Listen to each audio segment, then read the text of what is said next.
Hi guys, it's Graham from Ink and Leathers here, and today I've got a little bit of a different video for you, answering some questions that you guys put to me over Facebook and Instagram. So a little while ago I asked you guys to ask me some questions for a question and answer video, because this is something I've wanted to do for a little while. I was really impressed from my first effort to have got 10 questions from some friends on Instagram and on Facebook. So I'm just going to go run through those really quickly with their questions and my answers.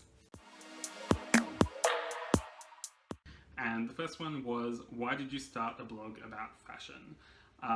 Truthfully, I had been blogging for a long time before I started my fashion blog, probably about 4 years before that, in various forms. I did one about how much I loved Canberra, and before that I did a lot of personal blogs about my life and what was happening.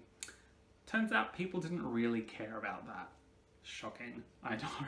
So I decided instead to try something a little different, and I discovered two bloggers who were blogging about fashion, and that was Lady Melbourne and Lady Smaggle, now Smaggle, and they really inspired me to start my own fashion blog looking at my own clothes, because that's what theirs were about, and that's basically the very dull story of how I got into doing a fashion blog. Why is blue your go-to colour?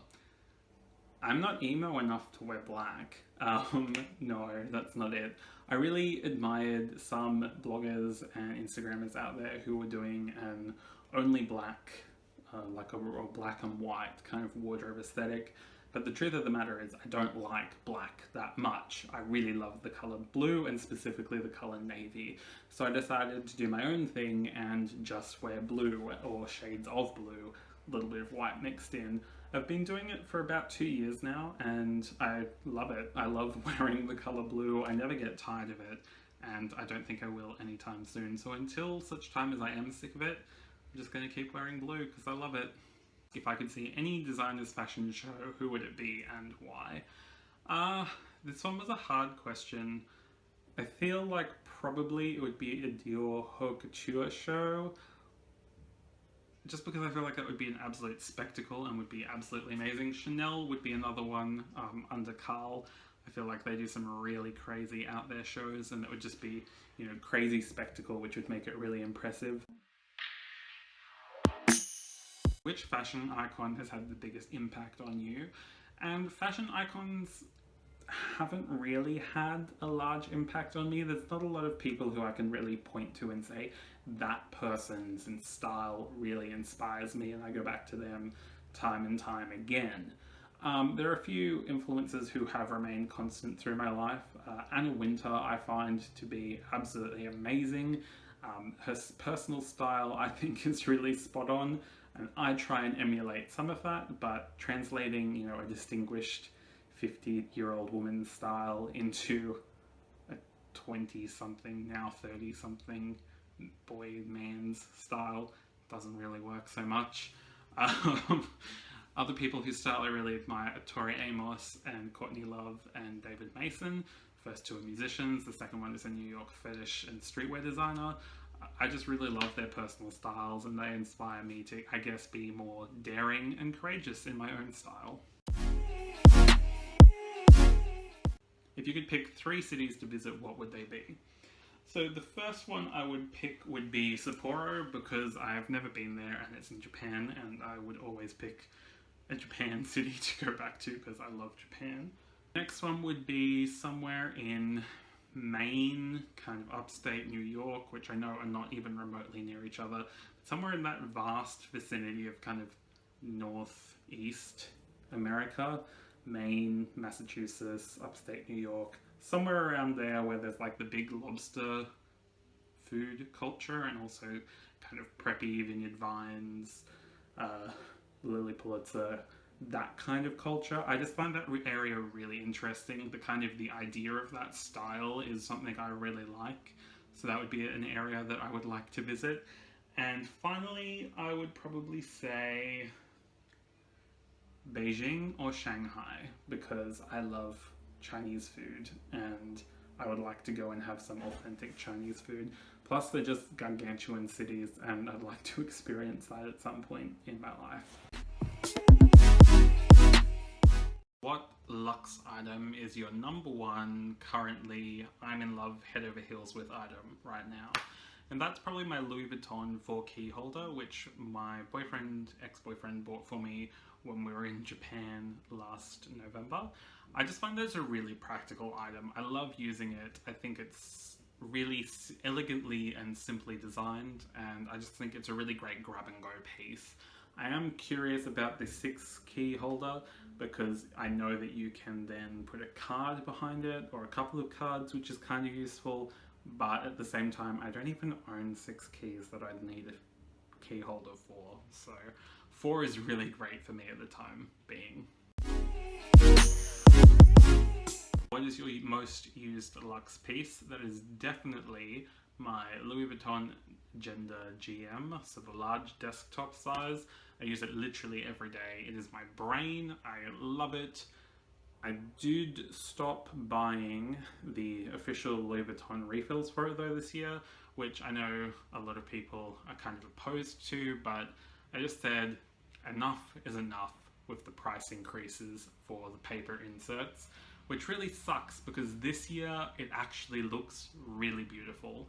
I really love the design of it this year. I think it's so simple again and so elegant, and it pisses me off because last year's design was so bloody ugly, and I'm just really disappointed in that. But that is my most used Luxe piece by far. The second one runner-up would be my Material by Product Silk Melbourne Now print scarf, which I absolutely adore, and in the cooler months I wear pretty much on a daily basis. It is the most gorgeous silk georgette. It's got a beautiful print on it, and I'm absolutely in love with it. Her next question was, do you have any Luxe pieces that you regret buying? And the answer is yes. My Louis Vuitton key clays. I had 2, I've sold one, and I'm hoping to sell the other one soon.